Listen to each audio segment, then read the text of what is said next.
네, 제가 할 부분은 이제 부산시의 경험과 교훈인데요. 이제 이후에 나오는 사례들을 보면 이제 부산 BRT 공사 재개 공론화 조사를 할 때 제가 이제 부산시의 갈등관리심의위원을 하고 있으면서 이 사례를 쭉 지켜봤고요. 또 밑에 이제 부산 교정시설 통합 이전 사례는 제가 이제 실제로 입지선정위원회에 참여하면서 과정을 쭉 지켜봤습니다. 그래서 그 두 경험을 말씀드리고자 합니다. 네. 지금 서두나 분석틀에서 드릴 말씀은 이미 우리 김춘석 센터장님 또 김학린 교수님께서 대부분 얘기를 해주셨어요. 그래서 제가 시간을 아끼기 위해서 간단히 설명드리도록 하겠습니다. 그러니까 이제 제가 정책학자로서 현장에 있기 때문에 정책 수용을 제일 먼저 생각을 합니다. 그렇게 판단할 때 정책 이견이 어떻게 수기가 되고 합의 형성이 이루어지고 정책 수용으로 나아가는가, 그 관점에서 이제 접근해봤습니다. 두 가지 사례는 아까 설명을 드렸고요. 이론은 드라이잭 얘기까지 다 하셔서 제가 드라이잭이나 또 박스 밀러나 이런 우리 쪽에서 담론 연구를 할 때 많이 참고하는 학자들인데 그런 학자들의 많이 심취해 있을 때 이게 정말 신선하다. 이제 투표 중심의 원샷으로 이루어지는 결정이 대화 중심의 민주주의 이론으로 바뀌고 있구나. 특히 이제 나중에 나오겠지만 드라이잭이 아까 우리 김학린 교수님도 말씀하셨지만 또 수기를 통해서 선호나 가치까지도 바뀔 수 있다. 이는 부분의 매력이 되어서 심취했던 적이 있습니다. 그래서 이런 논의들을 쭉 다만 말씀드린 아까 김춘석 센터장님 또 김학린 교수님께서 이미 잘 말씀해 주셔가지고요. 박스 밀러는 제가 한 2008년쯤에 이제 미국에 있을 때 그러니까 열심히 읽었던 책입니다. 그래서 이 부분도 이제 실은 김학린 교수님께서 얘기하셨던 수기 민주주의의 조건, 수기 조건에서 다 설명되었던 내용으로 보시면 되겠습니다. 이후에 이제 제가 이제 선행 연구를 검토하면서 수기 민주주의 이제 의사결정의 조건으로 말씀드리는 내용도 김학린 교수님께서 충분히 말씀하신 내용으로 보시면 되겠습니다. 네. 그래서 이제 신고리 오리코기가 아까 김학린 교수님께서 말씀하셨듯이 이 백서가 엄청나게 도움이 됐습니다. 그래서 백서를 보면서 저 현장에서 어떻게 공론 조사를 설계하고 어떻게 해야 될지 실제로 많은 교훈을 얻었고 그 교훈들이 이제 부산이란 현장에서 적용되고요. 제가 그것을 경험했었습니다. 특히 이제 합의회의와 공론조사 모델이 적절하게 혼합되면서 이 결과를 이제 가져오는 부분. 아까 말씀드렸듯이 이제 당사자가 현장에서 배제되면서 그런 것들은 제가 부산에 이제 원전 연구를 많이 했기 때문에 실제로 엄청나게 큰 파장을 일으켰습니다. 그런 부분도 이미 다 지적해 주셔서 제가 공부가 많이 되었습니다. 네. 공론조사 내용은 이미 학습이 되셔가지고요. 그러니까 실제로 이제 신고리 오류표기 이제 공론조사를 할 때 이 부분을 적용했었고요. 또 이제 부산시 BRT에도 이 공론조사 모델을 숫자만 좀 적게 가져오면서 그대로 적용을 했었습니다. 딜레마를 얘기하는 이유는 아까 제가 정책 딜레마 연구를 이제 고려대 이종범 교수님 제가 제자로서 함께 쭉 연구를 해왔는데요. 제일 중요한 거는 정책 결정자는 시간 제한이 있다는 것입니다. 어떤 시간을 데드라인을 두고 정책을 추진하기 때문에 급합니다. 그래서 항상 두 가지 안 중에서 선택을 해야 될 수밖에 없고 그런 선택은 항상 딜레마 상황으로 몰고 가고 있습니다. 그래서 그걸 제가 정책 수용과 그렇지 않은 경우에 딜레마 상황으로 묘사했고요. 이게 이제 제가 현장에서 고민하고 있는 분석틀로 이해하시면 되겠습니다. 이거는 이제 공동체 속성이나 초기 상황 조건 혹은 제도 이런 공론회상 이런 모델들은 약간 엘리노 오스트롬의 IAD 프로그램 제도 연구 프레임워크를 원용한 거고요. 이 부분을 제가 런던의 이본 라이던 교수와 좀 얘기를 나눴었는데 그분도 고민이 많았어요. 그러니까 이게 수기가 없다. 어떤 담론의 과정이 빠졌다. 그래서 모델을 제시하고 고민을 했었는데 제가 우리 진짜 현장에 와 보니까 이 수기 과정을 좀 넣어서 모델을 만들어야 되겠다. 그런 고민이 반영된 거로 보시면 되겠습니다. 그래서 나중에 보시면 아시겠지만 제도 부분을 우리 아까 김춘석 센터장님도 말씀하셨지만 지금 이게 저도 이제 은지호 박사님도 그렇고 굉장히 논의를 많이 했어요. 이제 공공갈등관리 기본법이라든지 또 국가공론화 관련 법을 제정하는데 저는 이제 지켜만 봤지만 굉장히 은지호 박사님의 그런 고민들을 많이 읽을 수 있었는데요. 그는 제도적 기반이 굉장히 취약한 구조입니다. 그래서 이제 신고리 오류코기 공론화 추진할 때도 이 근거가 행정규칙이었거든요. 그래서 늘 이제 제도적 기반에 대해서 의심을 받았고요. 부산에 나오는 두 가지 사례도 하나는 이제 오구돈 시장이 공약을 합니다. 이게 BRT 공론화 결과를 따르겠다. 그렇기 때문에 그 결과가 정책 수용으로 이어졌고요. 근데 이번에 이후에 나오는 이제 교정시설 통합 이슈는 그런 부분을 명확하게 하지 않았습니다. 그래서 이제 시장님의 정책 의지는 있었지만 우여곡절이 있었어요. 그래서 하여튼 중간에 이제 공론화 모델을 설계했고 이제 시장님께 이제 건의는 했거든요. 그때 시장님이 이제 부산 이제 국제 행사 유치 때문에 이제 엑스포 유치 때문에 외국에 가 계셨고요. 부시장님께 이제 전달되는 형태가 되었는데 그 이후로 100일이 지나도 지금까지 진전이 없는 이제 딜레마 내지 수용이 되지 않은 그런 상황이 계속되고 있습니다. 그 이유도 나중에 설명을 드리도록 하겠습니다. 네, 이제 BRT를 했던 중요한 이유는 여기 이제 시민 공론화 목적이나 이런 부분을 충분히 이해하실 거고요. 이 배경이 있는데 이제 부산연구원에 이걸 직접적으로 이제 교통정책을 추진하고 부산시 관계자 이런 고민들이 있었는데 이제 이걸 추진했던 이제 분은 누구냐면 서병수 이제 6대 민선 시장이신데요. 이분께서 이제 의심도 많이 받았습니다. 이제 부친께서 버스 회사를 하고 계셔서 의심을 받긴 했지만 그럼에도 불구하고 대중교통에 대한 신념이 있으셨습니다. 그래서 이제 이걸 다시 이제 돌아오기 전에 보면 현재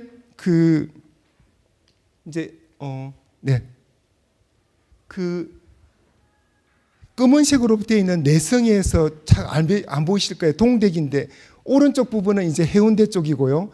쭉 와서 이제 동래구의 내성 쪽인데 이쪽이 이제 서병수 시장 때 완성된 구간입니다. 그리고 이제 BRT 1단계 연장 구간은 빨간색 부분이 되겠습니다. 그리고 이제 2단계 내성 교차로 서면 구간은 파란색 구간이 되겠습니다. 이걸 놓고 할지 말지를 이제 시민 공론화를 했던 사람입니다. 그래서 다시 앞으로 가보면 아까 이제 처음에 이제 서병수 시장이 시작할 때 부산이 이제 제가 리마에 갔을 때 교통 혼잡을 봤는데 그 정도는 아니지만 이제 페루 리마가 이제 악명 3대 교통 혼잡으로 악명 높은 도시인데 거기 정도는 아니지만 부산에서 운전할 수 있으면 이제 세계 어느 나라 갔다 나와도 운전할 수 있는 실력이 된다. 그럴 정도로 그러니까 산을 끼고 있기 때문에 산과 바다 사이에서 원웨이가 되게 많고요. 굉장히 좁습니다. 서울의 모델을 가져오긴 했지만 서울은 간선 체계와 연결이 되어 있는데 부산시는 그럴 여건이 안 됩니다. 그럼에도 불구하고 이제 의지를 가지고 한 30.4km 정도 되는 BRT 구간을 설계를 했습니다. 그래서 목적이 빨간색 부분에 나오는 것처럼 이제 택시로 30분 아까 검은색 부분 1구간에 완성되었을 때 BRT로 10분 걸리게 하겠다 이런 의지를 했는데 그런데 이제 막상 서병수 시장이 추진하고 나서 가동해 보니까 난리가 난 거예요. 그러니까 굉장히 생소하기도 하고 버스와 택시가 움직일 때 꼬이기도 하고요. 굉장히 혼란이 많았습니다. 그래서 이제 민선 7기 시장 선거 때 이제 오구돈 이제 7대 민선 시장인데 그분이 공약을 내세웠습니다. 내가 되면 이 BRT 중지하겠다. 그런 공약을 내세우고 실제로 BRT를 중지를 시켰습니다. 그런데 이제 중지해놓고 이제 보니까 계속 이제 청원들이 막 올라옵니다. 그래서 그래 대중교통을 포기할 수 있느냐? 부담이 너무 커서 이제 공론화위원회를 구성하게 됩니다. 예, 이제 여기서 이제 여러 가지 이제 이슈가 있지만은 공론회 장에서 이제 공론화위원회가 구성이 되고 이제 실제로 시작하게 됩니다. 이때 이제 아까 말씀드렸듯이 이제 오구돈 시장이 이제 시민 공론화 결과가 나오면 이 어떤 결과든지 그대로 따르겠다 이렇게 공약을 합니다. 이게 중요한 약속이고 제도가 되어서 그 결과가 수용되는 결과를 가져오게 됩니다. 예. 뭐 역사가 쭉 많긴 하지만 예. 그 제일 이제 깊이 봤던 것은 드라이제의 고민처럼 이제 심의와 진정한 이제 담론의 시간을 포함시켰고요. 이게 이제 1박 2일이긴 하고 또 숫자도 이제 그 우리 전체 뭐 신고리 오르쿠기 때처럼 많지는 않았지만 2,000명 이제 200명 이런 식으로 좀 그 나중에 150명 정도 이렇게 되죠. 줄긴 했지만 그래도 이 기본적인 틀은 신고리 오르쿠기의 틀을 이어간 사례로 보시면 되겠습니다. 네. 그래서 이제 그 정책 수기 과정에서 이제 아까 말씀드린 대로 처음에 조사했을 때 그 TV 먼저 위원을 이제 본격적으로 구성하기 전에 여론조사를 했을 때 TV에서 먼저 전문가들이 대담을 하고 이런 결과를 보고 이제 그 여론조사를 했을 때 2,585명 시민들이 답을 했을 때 중단은 42%, 재개는 50.2%, 보류는 7.8% 이렇게 구성이 되었고요. 이걸 토대로 이제 시민참여단 141명을 이제 그 구성하고 최초 조사, 중간 조사, 이제 최종 조사가 나오는데요. 여기 보면 이제 최초 조사에서는 이제 재개가 45명, 중단이 48명, 보류가 이제 48명 이랬는데요. 중간 조사를 이제 거쳐서 최종 조사를 오게 되면 역시 재개가 이제 86명, 중단이 55명 이렇게 해서 이제 최종적으로 그 재개하는 것으로 결론이 나게 됩니다. 그래서 중요한 내용은 이제 그 표에서 왼쪽에 백세에 나온 것처럼 네, 그 이제 제일 중요한 게 이제 공사 중단을 생각했던 분 중에서 공사 재개로 간 분들이 이제 20명인데 그 이게 이제 14.2%나 됐던 부분이 굉장히 중요했고요. 그다음에 이제 잘 모르시는 분들도 공사 재개로 이제 30명, 21.3%가 이제 가게 됩니다. 그 대신에 이제 공사 중단으로는 18명이 가게 되고요. 하여튼 이게 이제 현장에서 볼 때는 조금 그 드라이잭의 고민들이나 우리 수기의 효과로 비춰졌고요. 근데 이제 이후에 이제 그 여기서 이제 우리가 고민했듯이 이제 전반적인 공론화 과정에서 저도 현장을 다 지켜보고 분임 토의하는 과정을 다 지켜보면 굉장히 만족도가 높고 특히 정치적 효능감이 참여한 분들이 컸습니다. 특히 이제 분임 토의를 1박 2일 했는데 이 과정이 자기 의견이나 어떤 생각을 바꾸는데 큰 도움을 줬다고 얘기를 했습니다. 그래서 이제 종합적으로 보면 정책 수용으로 이제 이어지는 중요한 배경은 제가 볼 때 여러 가지 이제 수기 조건을 다 갖추었고요. 안에서 이제 부분이 정책 결정 단계로 나아가야 되는데 이때 이제 시장이 의사 표시를 분명히 했고 또 시장이 그런 결정권자였다는 게 굉장히 중요했던 것 같습니다. 그래서 정책 수용으로 이어진 부분으로 이해하시면 되겠습니다. 그래서 이후에 이제 지금은 작년에 이제 지금 2022년 개통 목표되어 있는 5.4km 구간까지 다 완공이 되고요. 그래서 총 30.4km 구간이 완공이 되었습니다. 이거는 이제 서울과 같이 간선 체계와 연결되지는 않았지만 굉장히 효과가 크고요. 이후에 이제 이 정책을 확장해 갈 때 거의 수용성이 되게 높았습니다. 그 이유가 이제 시민들이 지지했던 의견이다. 그래서 여전히 택시 기사나 승용차 운전자는 불만이 있지만 나름대로 다 적응을 하고 있고요. 저만 하더라도 이 BRT 사업 이후로 택시는 거의 타지 않거든요. 그러니까 택시 안 타고 버스를 타는 횟수가 굉장히 높아진 배경도 그러니까 BRT가 한몫을 했다고 생각을 하고 있습니다. 그다음에 이제 교정시설 이전은 그 부산에 여기 이제 굉장히 복잡하긴 하지만 그 아래 보면 부산 그 이제 교도소가 있고요. 이제 구치소가 있는데 이게 그림이 잘 안 보일 수도 있을 텐데요. 부산 구치소는 이제 낙동강에서 부산 도심 안쪽에 있습니다. 이게 사상구인데요. 이쪽은 이제 이제 도시화가 많이 진척되어 있는 상황입니다. 도심 아파트가 밀집해 있고 그런 쪽에 부산 교도소가 있고요. 이 부산 교도소는 52년이 위치한 경가에 있어서 굉장히 가밀하고 시설도 넓고 산 기슭에 있는데 더 확장 가능성도 약한 이후에는 이제 도시가 많이 밀집돼 있고 그래서 이제 사상구나 부산시는 이쪽으로 이제 어떤 도시 개발 계획에 넣고 있는 상황이고요. 부산구치소는 상대적으로 이제 이게 강서구인데 강 건너서 낙동강 건너서 경남에 접해 있는 지역입니다. 원래 경남 지역인데 그래서 이 부분은 그린벨트 지역이기 때문에 굉장히 확장 가능성이 높습니다. 그래서 이제 부산시나 어떤 법무부의 계획은 특히 부산시의 계획은 이쪽에 대규모 도시 계획을 산업시설과 함께 가져오면서 그 사상구에 있던 구치소를 이쪽으로 통합 이전을 해서 이제 강서구의 그린벨트를 해제해서 설치하는 그런 이제 플랜을 가지고 있었습니다. 그래서 이런 큰 그림을 갖고 있었어요. 이게 이제 설득 효과로도 나중에 공론화 과정에서 작용할 수도 있지만 그럼에도 불구하고 그러니까 당연히 이제 그 사상구 주민들과 사상구 관계자들은 환영하는 겁니다. 이 통합 이전을. 근데 이제 강서구는 국회의원도 그렇고 생각이 약간 차이 날 수는 있지만 대부분의 이제 시민들이 60~70% 시민들이 반대하는 그런 입장입니다. 그러다 보니까 이 공론화 이제 나중에 설계나 이후의 과정에서 많은 이제 정책이 결정되었을 때도 공론화위원회에서 결정된 내용들이 수용되기 어려운 그런 기본적인 구조가 강서구의 어떤 반대 속에서 이게 출발했다고 보시면 되겠습니다. 네. 그래서 이게 2007년부터 이제 그 부산시하고 이게 법무부가 원래 결정 주체고요. 부산시가 이제 도시계획과 함께 이걸 MOU를 맺고 추진해서 법무부의 어떤 협의를 구하는 그런 형식으로 진행되고 있습니다. 처음에 이제 그 조사를 했을 때 여기 나온 것처럼 지역별 이전이 29.9%, 통합 이전이 42.1%, 유보가 28.0%인데 이건 이제 전체 의견인데요. 강서구민과 사상구민 분들에게 가중치를 많이 뒀습니다. 그럼에도 불구하고 보시면 알겠지만 강서구민들은 62.3%가 지역별 이전 그대로 두자. 통합 이전 이제 안 된다 이렇게 주장했고요.